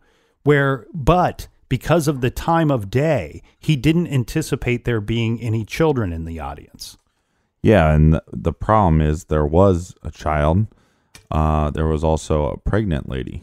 Yeah, the youngest victim was 6 years old. And as you said, there was a woman that was pregnant. The youngest victim was the baby that wasn't born yet. That's the youngest baby. That's the baby that didn't even get to start its life, because some guy was lost. And it's kind of stupid, So we have this guy. He's been apprehended. And there's really no question here, Captain, right? There's no question of did he do it or if he was the one that did it, right? Coming out at the time. And we did have the sanity thing to worry about, but that's going to start to work its way out through the court system. But what we start to see is the hoax. Well, let's finish the trial real quick. Okay. I mean, so he goes on trial. Mm-hmm. Then it's all about, is he sane or insane? Mm-hmm. Right? So, and then they have to figure that out. A psychiatrist, his examination of him, I think he spent, I can't remember how long he spent with him. I think it was 22 hours. Yeah, 22 hours. Of interviewing. And he comes out and says, look, I think he's sane. I don't think he's insane. Maybe he has some weirdness there, but you're exactly right. He kind of says that he's got some mental illness. However, he is not by definition of legally insane. He's not legally insane. Right. He's aware of what he done, and he's aware of what took place. Yeah, and then there becomes this argument that people I keep seeing this. You got the insanity plea, right? He's insane. But people are starting to bring up the idea of mental illness, and having that be some kind of defense, which, but anyways, so it comes out that, for all intents purposes, they say he's sane, and then the jury finds him guilty. And his argument was that he was insane. So then he's sentenced to, what was that? Oh, he got one of the lengthiest sentences ever handed down. He got 24 life sentences, and tacked onto that, he got like over 3,000 years on top of that. And the reason for the 24 life sentences is he killed 12 people, so they doubled that up. And then factoring into the 3,000, well, over 3,000 years that they add on to that. I bet they didn't count the baby. That is taken into account all of the people that were wounded or injured in the event itself, as well as some other charges for, possession of explosives and right. certain things that in inciting panic and, all these other things that he was found guilty of. So he's sentenced. He's going to spend the rest of his life in jail. Mm-hmm. And the big question at the time when the trial happened was, is he going to die for this? Well, he's going to die in prison, and that's how it goes. Now, again, people want to know what the why is, because now if he's not insane, then what's the motivation? And like I said, one of the motivating factors that people bring up time and time and again, and you'll see a lot of the victims that were at trial talk about that. Well, this is nonsense because this is getting bigger and bigger, and this is what he wants, right? So, we I don't think we'll ever know the reason why, No, like the real reason. No, because people want to ask things like, well, is this a gun control problem? Or is this a mental health problem? Right. Or is this something in our society going on with both, probably, with violence in movies or violence in video games? And I actually think it's probably a whole bundle all those things up together. And don't go crazy. I'm not saying take away the guns. Nobody's saying that here. Mm-hmm. What I'm saying is that is part of the issue. You can't walk away from this and say that at some point guns don't have anything to do with this. They absolutely do. Yeah, well, I mean, because, that's the choice of weapons. But, I mean, look, if the guy was going in with a machete and trying to kill everybody, it's a machete problem. I mean, but it's definitely a mental health problem. And it's something that we don't talk about. And like I said it before, the National Football League will have a month where they wear pink and talk about cancer. And that's great. And we need cancer awareness. But one of the things that we need more in this country is mental health awareness, and getting it to the point. And here's the mess up thing with this whole situation.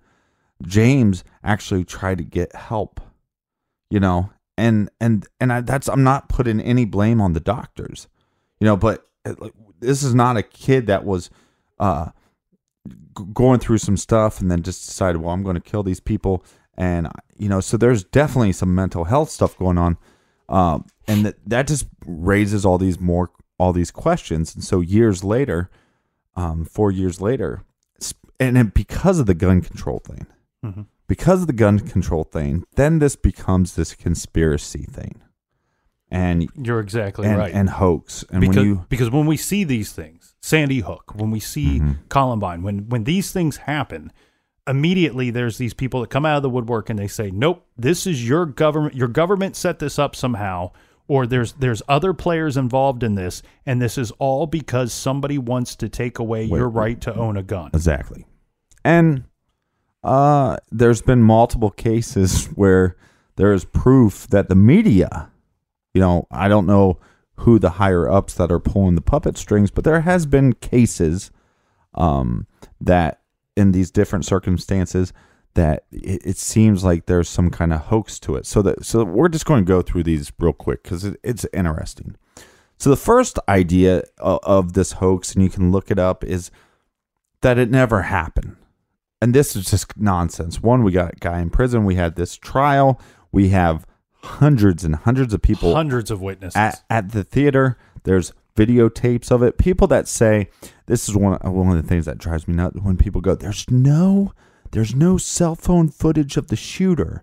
Okay, well, if somebody was shooting at me, my first thought is not to pull out my phone and take a Snapchat of this douchebag. You know what I mean? So that argument. And you're sitting there watching a movie that they've already told you to turn off your cell phone just minutes earlier, which I know not everybody abides by that rule, but let's assume that most people shouldn't turn it off. You just turn it on silent. This is what they're asking for. But hundreds and hundreds of witnesses, right? Mm-hmm. And then not only that, but we have all these victims that are taken to hospitals, and there's hundreds and hundreds of people at the hospitals.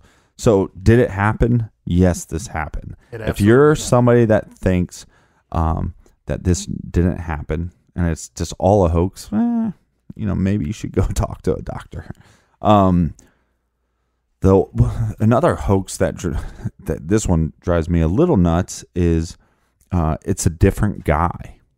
And what they do is they like to take pictures of James Holmes before and then James Holmes after when he's arrested, and they put them side by side, and then they say, see, it's a different person. Mm-hmm. And I've watched these videos multiple times. I don't see the difference. I mean, yeah, he has a different hairstyle, color. He looks like he's probably put on about 20 pounds of fat, not muscle or anything. And yeah, so he's the same guy. He just looks different. Well, and on top of that, this would have to be a very elaborate hoax if it's a different guy. Because let's think about this for a second. Most of the purchases that he made for ammo and firearms were purchased with a credit card that he carried. He's the holder of this credit card. He ordered some of these things online from online retailers. Right. He purchased some of these firearms in person. And there are video footage of him purchasing some of these guns in person. Well, their argument would be that they got rid of them a long time before that, and then this imposter is the one that's setting it all up. But like I said, they're. But again, I'm just pointing out. I'm not saying it's impossible. I'm saying it would be a very elaborate hoax. To frame this guy. Yeah. It'd be a very elaborate hoax that this never happened. Mm-hmm. So then the other idea is there are two shooters, and this is the point where you'll hear this over and over. You hear it on the 911 dispatches. They talk about two shooters. Mm-hmm. Eyewitnesses say there was two shooters. A couple of the eyewitnesses say, well, look, he comes in the door, and there had to be two people. One, I think that feeling is coming from how fast those bullets are coming out of that gun. And then the other idea is that, the smoke bombs weren't going off in the same direction. So it had to be two shooters. Well, the smoke bombs aren't going off in the same direction because he's tossing those. If you toss it 10 feet and the smoke goes up, in a moment of chaos and a moment of panic, you're going to assume that, there's somebody over there. So this is not, when this is being reported over and over and over, I think it does give some validity to look into that idea. Is there two shooters? Because we have multiple eyewitnesses that claim that there were. Now, here's something that gives that some validity is, and I couldn't find this for certain, but we talked about James Holmes being found wearing a gas mask.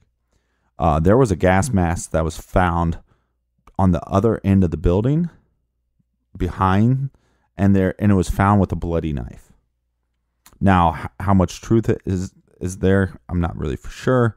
They also talk about some weird things with the guns being propped up and not just laying down, and that there was possibly two AR-15s. AR-15s. So that gives some idea to the idea. Was there two shooters? There was also some reports of a group of people in a van that pulled somebody into the van, and some people thought, well, that is, because somebody making a getaway, right? My argument would be they either just didn't see something correct on that level, or possibly it was somebody pulling in a victim to have them get away. The other thing I don't buy about that is James Holmes has never brought that to anybody else's attention, that there was multiple shooters. Yeah, and actually when he was asked if he was alone by the arresting officers, he pretty much just kind of gave a smirk.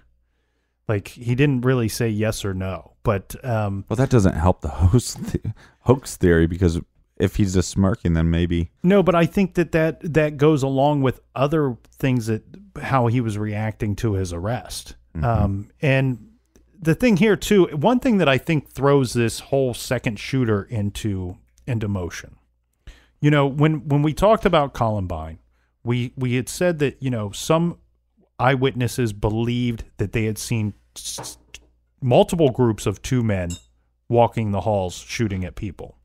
And this was because of the way the school was laid out, that they were running, they were fleeing, they were panicking. You don't really know exactly what you're seeing when you're in that life or death situation. You just know that you're seeing something. You may not process that you're seeing the same person twice. Now, but one thing that happened here too was with the arresting officer.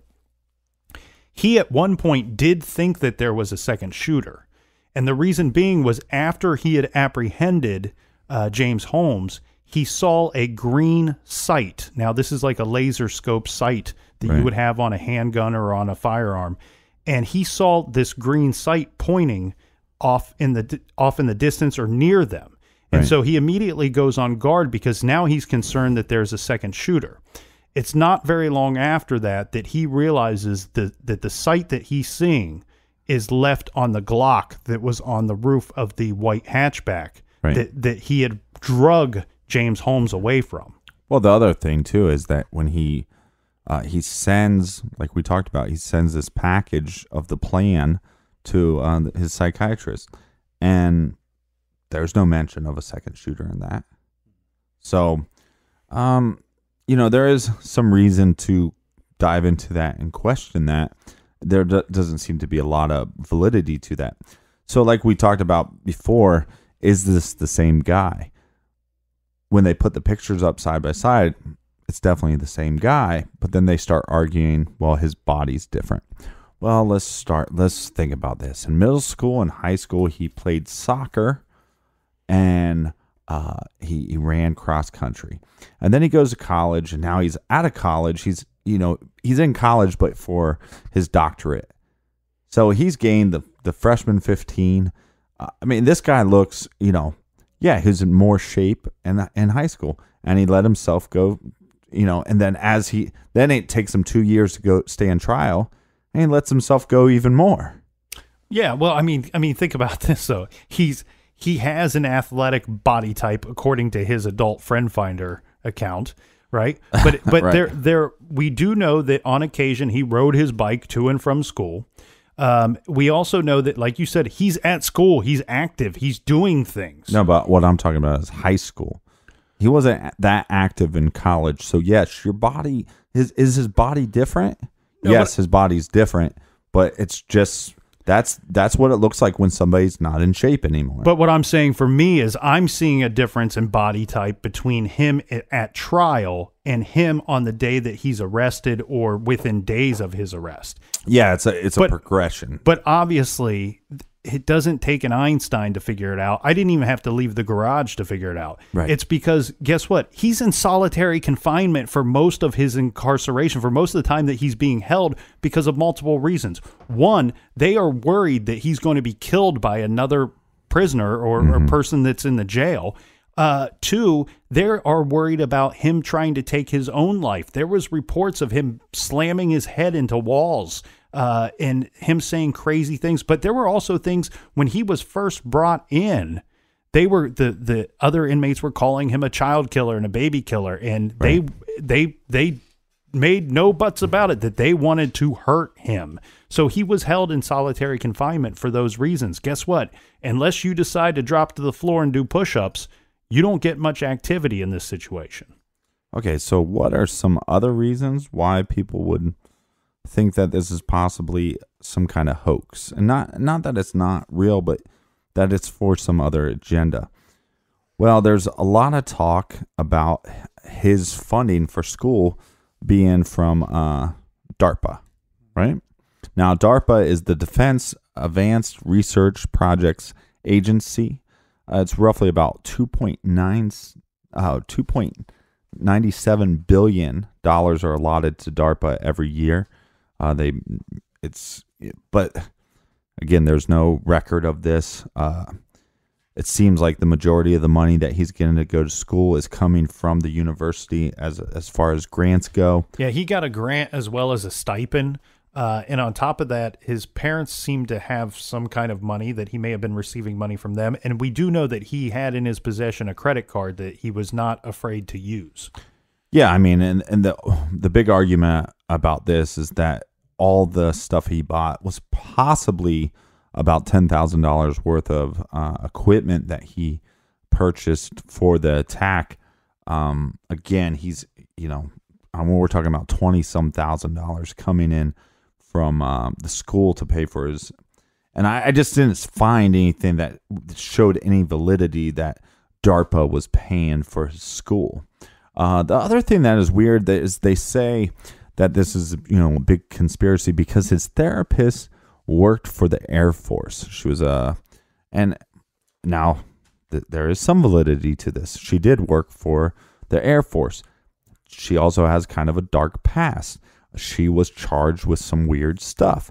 She was prescribing pills for herself, prescribing pills for her family members. She got in trouble with the DEA about this. They do their little whatever they got to do, and then she ends up here. And so, it's this part of this conspiracy theory. Well, she worked for the Air Force, so that means she's connected to the government, and that means that he is like some silent assassin or whatever you want to call it. Like a Manchurian candidate. Yeah, MK Ultra type of stuff. So there's some validity to that idea, but again, she saw him 3 times. But is there? I don't think that there is. I think some of these are just leaps that people are making. It's a leap, but what I'm saying is she did work for the Air Force. She was a psychiatrist for the Air Force. No, I get that part of it, but it's also the same thing as saying, well, the captain knows Nick, and Nick knows John, somebody over there. So, he knows somebody. So therefore, that means that John over there knows the captain. Well, that's a bit of a leap. Yeah, and then it comes out that there's this inmate that sees him when he's in jail, and she makes these claims that he's screaming stuff and doing all this stuff. Later, come to find out that she was not an inmate; that she worked for the prison. It's a weird thing. Why she did what she did, or who told her to do that? It's a strange thing. To me, still no validity that there's some conspiracy theory, or that this just happened so that our government can take away our guns. Let's see. Some other stuff that was interesting. People always talked about him being drugged. Yes, he was definitely drugged on some level. They reported this in the paper, basically saying that James Holmes was on some kind of truth serum, which we know truth serum as being like LSD. This was not LSD. It is weird that they drugged him, but also this is a guy that has made multiple claims, that he saw shadow people. He saw. Well, that was reported because they were trying to decide. They needed this psychiatrist to see him to make a determination whether he was sane or legally insane at the time of the event for the purpose of his trial. Now, during this, one of the methods that they thought of pursuing would be to feed him this truth serum and to figure out if he's telling the truth, because he is of the level of intelligence that he may be able to fake some kind of insanity. Right. Especially because he was somebody that was studying the brain and how the brain reacts and how the brain works. And so he may be able to fake that. Ultimately, they decided not to give him that. They figured out that the best way to figure out if he's acting or if he's actually being true and real was to monitor him by multiple people over the course of a lengthy amount of time.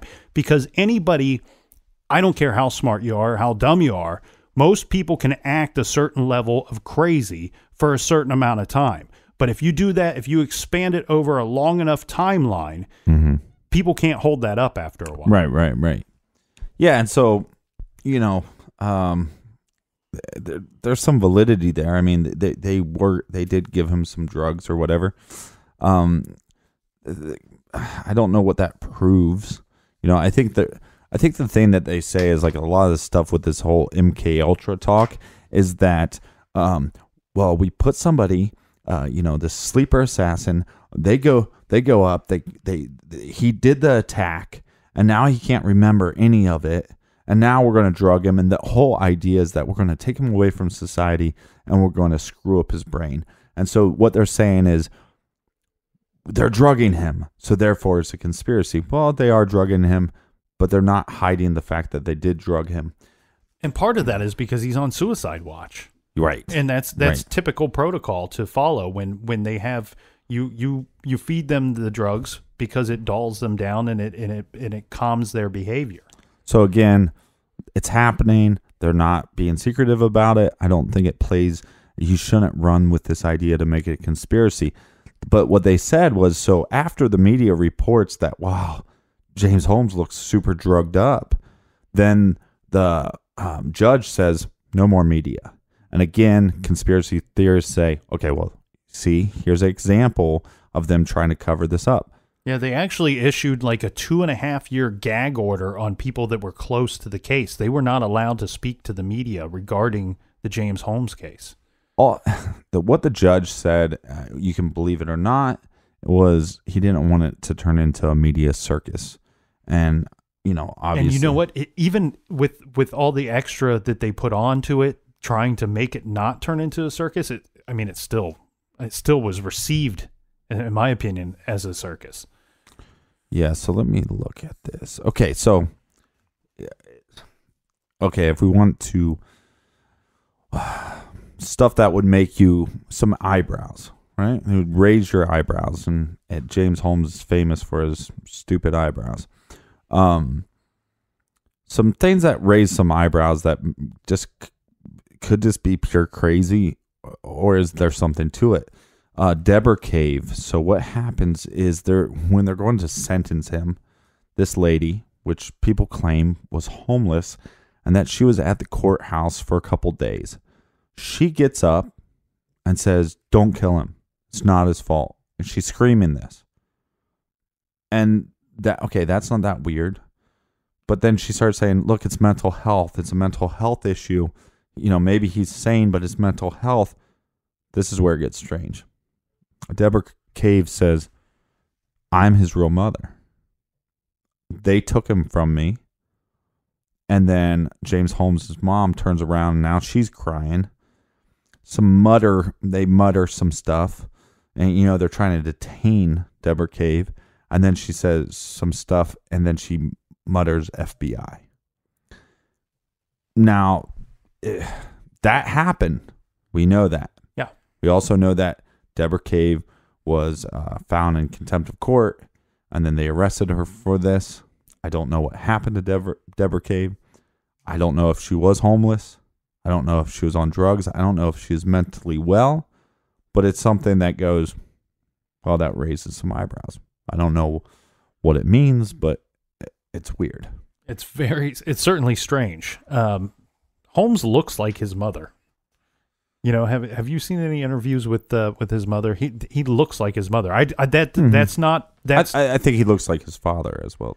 Yeah, he looks like his parents to me. That's not a DNA test, but so the other thing that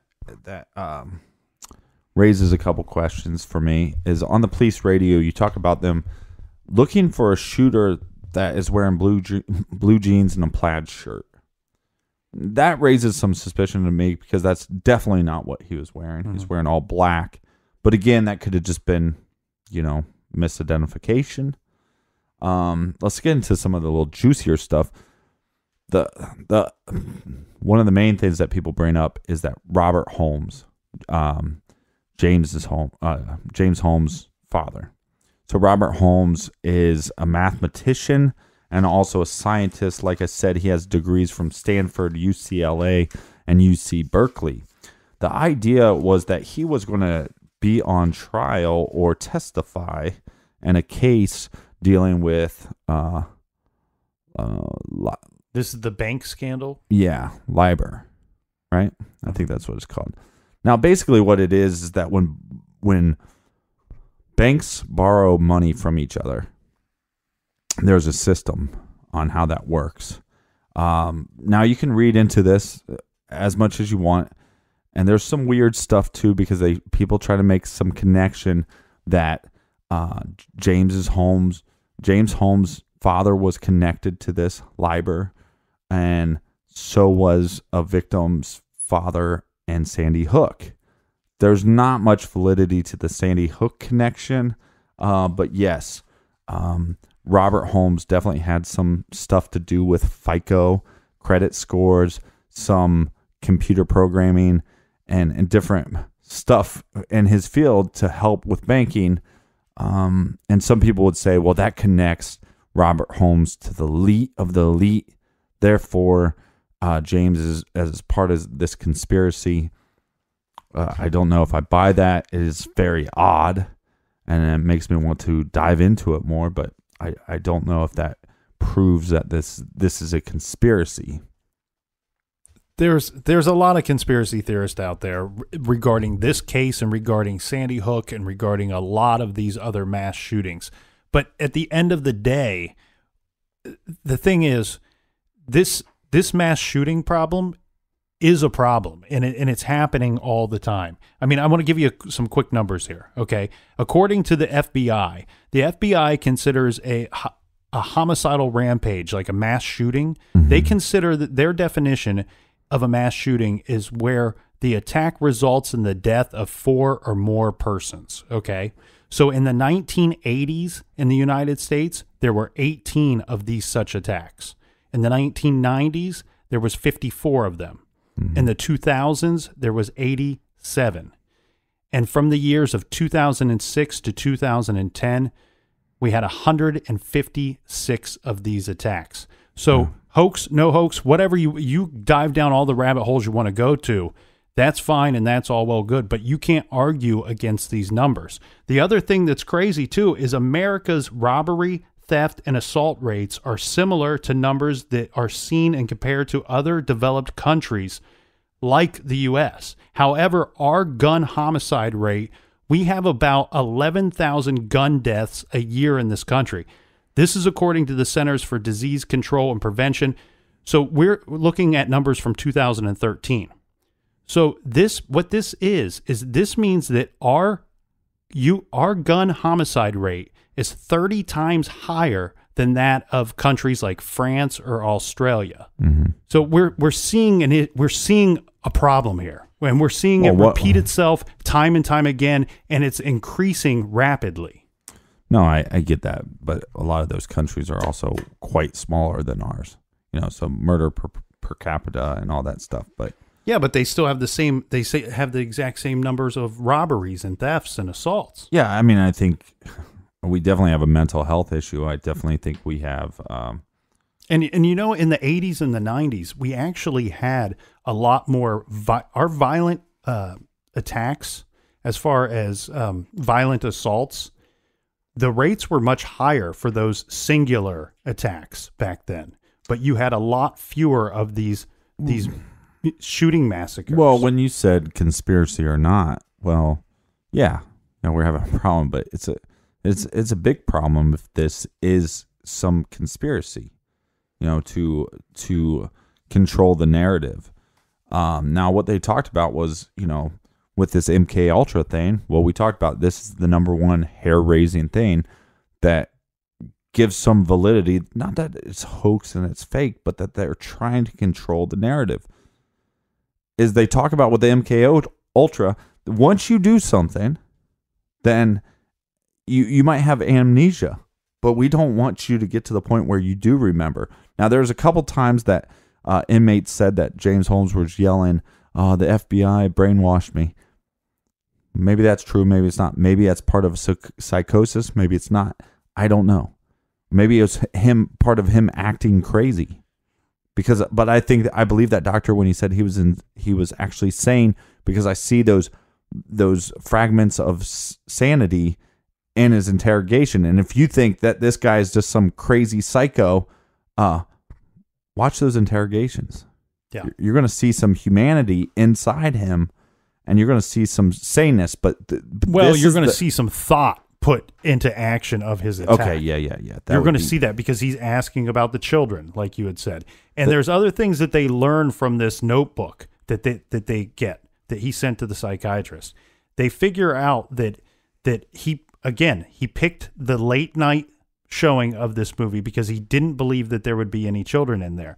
The notebook clearly states, he clearly presents himself as somebody that wants to kill people, and he thinks about becoming a serial killer. However, he decides that that's not the route he's going to go because that's too personal of an attack. That's an up close and personal. And he wouldn't act. be able to handle something like that. He also thinks about going into an airport and carrying out a mass shooting in an airport. However, he decides that he doesn't want to do that because there would be too much security there, and that he would probably be stopped before he could get to what he wants to do. He also thought about using explosives to kill a lot of people. However, he decided not to use explosives because he was worried that he would blow himself up in the process. Right. Well, he uses explosives, and then that's another part about the conspiracy. Some people believe there was no bombs at all in his apartment, which then in that case, the Notebook goes with that thought. But the big hair-raising thing, if you want to start diving down the conspiracy thing, and really, which gives some validity to it, is we don't know where James Holmes is. Right. He was arrested. He went on trial. He's charged. And sentenced. He's sentenced, all that stuff. And then they did this prisoner trade. So basically this one prison we're going to give you a prisoner. Well, he was attacked. Well, yeah, he was attacked. He was attacked. What happened was one of the correction officers accidentally, we don't need to go into that. But for whatever reason, there was a door that was left unlocked or a cell that was left unlocked. Somehow, somebody didn't do their job correctly, and an inmate was able to get to James Holmes and assaulted him. And after this took place, this was last year, after this took place, they transported him to another prison. And they will not say where he's being held, and they say that this is for his personal safety. Yeah, so what they do is a 1-for-1. We're going to trade this prisoner for you. They say it's for his safety. And then there's parents of the victims that just want to know where he's at, and they won't say. And the state, I guess, technically doesn't have to say. That's the hair-raising thing. When that happens, now, and by the way, he's not prisoner James Holmes anymore. He's prisoner whatever. They say they changed his name. Who knows, right? So nobody knows where he's at. That's that's one of the main things. I don't find that fishy at all. Yeah, but I find that to be a problem. And it is a problem. Because in certain states, and it might be all 50 states, I'm not certain, but I know for a fact that some of the states carry the system where they are required to treat their inmates, and the inmates have the same rights as the citizens of that state. Right. Well, this presents some problems because we've seen in some states where maybe somebody a man wants to become a woman. Well, everybody has that right. So now the state has to pay for that process to take place, and that's not a cheap process. Right. So in this situation, we're seeing where they need to keep James Holmes safe without being attacked or without being killed by another inmate, because that's the same thing that they would transpire to any citizen of that state. Yeah. I have a problem with this. I don't have a problem with keeping inmates safe. I think that they should be safe. The problem here is I do think that the victims' families, as well as the general public, has every much of a right to know where he's being kept and how long he's going to be kept there. I think that people need to know this. I think, if punishment is the deterrent for committing a crime or harmful acts to others, then we need to see the punishment, right? We need to be aware of it. This guy shouldn't just be able to vanish like a ghost in the night. Right. And now he becomes more of a legend, so to speak. Yeah, and I think because of that sparks fire. I'm not saying it gives any validity to this idea that it's a conspiracy, that this is some part of mind control or something. But I think it's one of those things that conspiracy theorists will go, ha ha, see? We can't even find James Holmes. How can we know anything? But yeah, there's some odd stuff about this, but in any of these cases, I mean, you can look up this stuff about the Illuminati cards, and you can look up all these number theories about James Holmes. look, if you're looking for answers and you're looking for odd things that don't line up, you're going to find those if you look for them. You know, if you're really searching them out. But man, we've gone long enough already. Oh wow. So anyways, he's a real piece of shit. You know, I think we should know where he's at. I agree. But he's a real piece of shit. Especially the victims' families. And like we said, there's so many victims here. I mean, when you tally it all up, it's crazy. And what's sad is that this kid showed promise. You know, this kid showed intellect. And, you know, he could have done. Who knows what he could have done, in the positive realm, and he didn't do that. And then he takes these innocent people's lives and affects all these people. It's a sad story. Well, and you know what? Here's the thing too. You know, we often, you know, I've said it myself, and I've heard other people say it as well. When these mass shootings happen, and you know, we said that 60% of them decide to commit suicide or die during the act or after the act, and he didn't do that in this situation. And when we see these mass shootings, we often say, myself included, well, why didn't he just go kill himself? You know, instead of doing this horrible thing, why didn't he just go kill himself? I can't answer that question, but here's what I want to know. I think there's something going on with the youth of America, and it's not youth of America as a whole, but it's happening in these little pockets, right? And we're seeing these mass shootings happen at a faster rate year after year after year. We all want to know why they're happening, but at the same time, some of this is to get noticed. Yeah. Some of it is a way to get noticed. Mm-hmm. Now, here's a good way to go out and get noticed. Go talk to a psychiatrist. Go tell them that, you know what, there's something inside of me telling me to kill people or telling me to shoot into an audience of people. Mm-hmm. Why don't you choose to be famous or choose to be known or be somebody that saved lives rather than taking them? Yeah, you'd be known as the mass murderer that never was, or something like that. Yeah. All right, let's wrap this up because it's all getting a little too much for me today. We got a little hairy and scary in the garage tonight.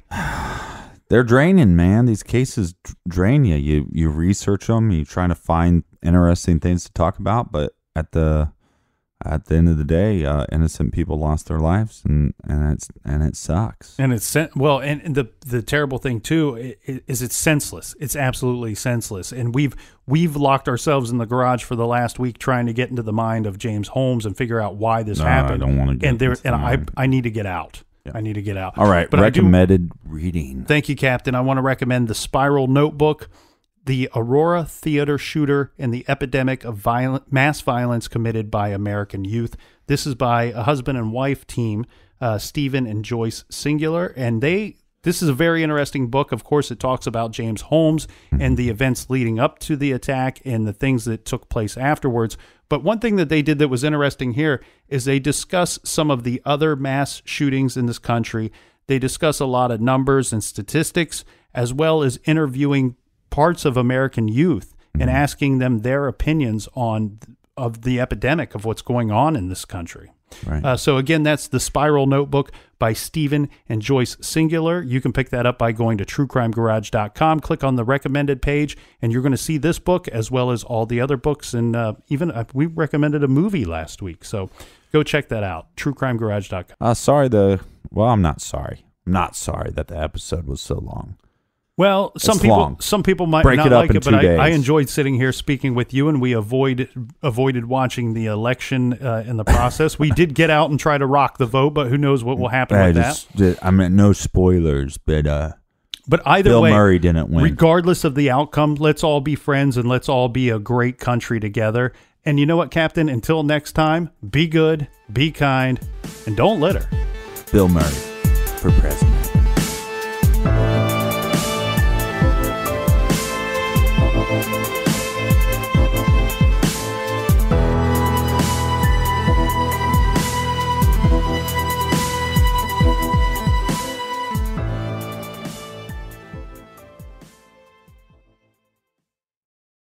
you can live out your MasterChef dreams when you find a professional on Angie to tackle your dream kitchen remodel. Connect with skilled professionals to get all your home projects done well. Inside to outside, repairs to renovations. Get started on the Angie app or visit Angie.com today. You can do this when you Angie that.